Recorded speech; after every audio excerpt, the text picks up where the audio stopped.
All right, so here's a quick demo of the web app that I vibe coded with Google Gemini and Google Firebase Studio.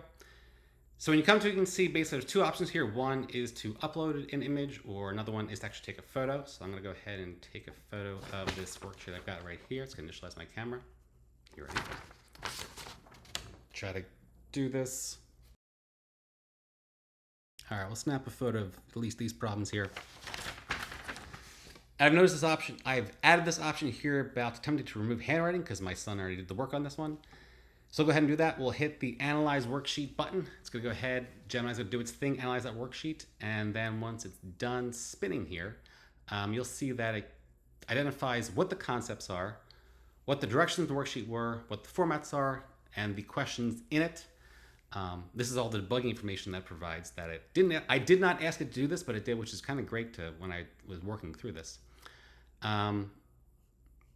Gives you the JSON that's actually hand off to Gemini to generate the problems. Now I have the option to generate how many problems I want to do.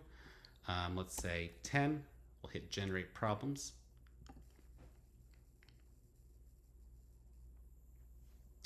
And then it's got all the practice problems based on the worksheet there. So you see it's got some square roots, some multiplication with exponents there, some other sorts of word problems.